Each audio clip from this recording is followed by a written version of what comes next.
Okay, ito mga budgets, no. So home service muna tayo dito, around Calamba lang, no. So dito sa Mahada Out. So ang problema nung unit ni Sir ayaw mandar, blackout lahat, no. So kaya pinuntahan natin. Regular customer natin to, si Lolo Pubs. Shout out sa'yo, Lolo Pubs, no. So ayan, pupuntahan natin yung kanyang location at check natin kung anong problema ng kanyang unit. So ayan, malapit na tayo sa kanila. So ito. So ayan, ayan yung unit niya, no. So napaka-angas ng kanyang unit. Okay, ito mga budgets, no. So pag on mo ng susi, blackout lahat, walang display ang mga panel. So yan yung problema ni Lolo Pops, no. So kaya ang kailangan natin dito ay tester. I-tester muna natin isa-isa kung ano yung problema nito, no. So blackout lahat. Unang-una natin gagawin dyan, dito tayo sa magbe-base sa pinaka fuse box sa may malapit sa battery, no. So yun yung ating i-tester kung may supply. So ayan mga kabudgets. Okay, ito mga kabudgets, no. Check muna natin yung voltage ng battery. So ayan, walang problema. Okay yung voltage ng battery. Pangalawa natin gagawin dyan ay itong pinaka main fuse, yung 30 amperes. I-test natin yan, i-tester natin. So gagamit tayo ng tester para ma-check natin. So merong supply, check natin magaling, no. So dahil nawawala yung supply. So ayan mga kabudgets. Ayan, meron naman supply siya. So walang problema sa fuse. Check natin yung kanyang connector, no. So yung kanyang terminal sa ilalim, no. So check natin yung supply. So ayan, meron naman supply. So ibig sabihin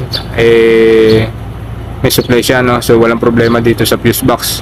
So yan yung ating alamin, no, mga kabudgets. Ganyan yung gagawin nyo. Pero pagdating dito sa supply ng main supply dito sa susian, walang supply siya, no, walang power supply. So ibig sabihin may problema dun sa wirings. So yan yung ating alamin. Dito, ito yung galing dun sa 30 amperes. Itong dalawang kulay pula, wala ating supply. So ayan mga kabudgets, no. Ito yung terminal, galing yan sa 30 amperes, no, wala supply. So check ulit natin yung pinaka wirings nito, no. Dahil ang problema nito ay malamang sa malamang na wirings. So ayan mga kabudgets. Okay, ito mga kabudgets, no, babalatan natin itong pinaka wirings dito sa mga positive supply dito sa fuse box niya dito sa main, no. At dahil sa nakikita ko yun, nandito ang problema. So ayan mga kabudgets, yung mga dapat yung gawin kapag ganito ang problema ng unit nyo. So ayan mga kabudgets, tatanggalin natin yung balot niya at itetest natin yung mga bawat duksungan dito mga kabudgets. Okay, ayan mga kabudgets. Okay, ayan mga budgets, nabalatan na natin yung mga cover nito, yung mga wire. So tetest natin isa-isa yung mga duksungan dito kung may mga supply. So nakita ko naman may supply naman, so walang problema, no. I-check natin dito sa may pinaka terminal niya dito sa itong dalawang kulay puti, no. So ayan mga budgets, kung napapansin nyo meron na siyang problema. So ayan, putol na yung isang positive connection at yung isa pa malapit na rin maputol. Nagkakaroon na ng corrosion o nabubulok na yung wire, no. So yan yung nagiging problema kapag laging nababasa yung part na to, no, nabubulok ang connection niya, napuputol ang wire. So yan yung problema, kaya siguro nag-blackout yung kanyang unit. So check natin tester muna natin yung kanyang duksong. So ayan mga kabudgets. Ayan mga kabudgets, so nakuha na natin yung problema. Ang nagka-problema siya dun sa pinaka terminal ng positive supply, no. So ayan, yung supply na yan magpupunta yan dito sa socket sa unahan, no. So ayan mga kabudgets.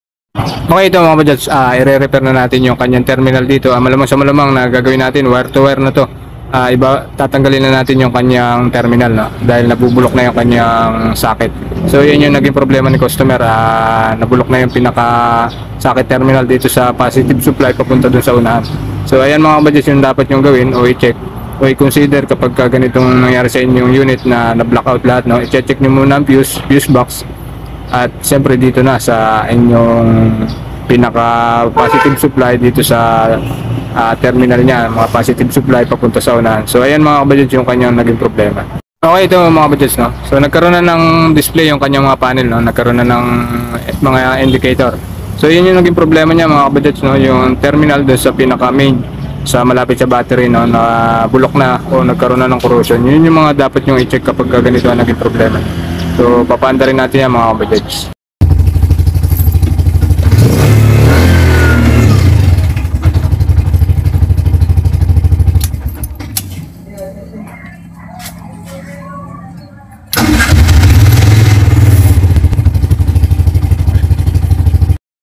Okay, ito mga kabadyats, ito yung naging problema niya, yung terminal connection dito sa positive line papunta dun sa unahan, no? So kaya nawala ng supply dun sa unahan. So ayan mga kabadyats, yung ni-repair natin. Ang ginawa natin ay wire to wire na natin, pero inayos natin yung pagkakadugtong yan. Tapos i-electrical na natin. So ayan yung mga dapat nyong i-check mga kabadyats.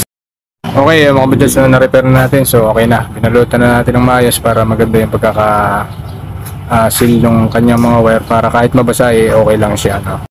Okay, mga kabadyats, check natin kung papaanda rin na natin mga kabadyats, no? Okay na lahat.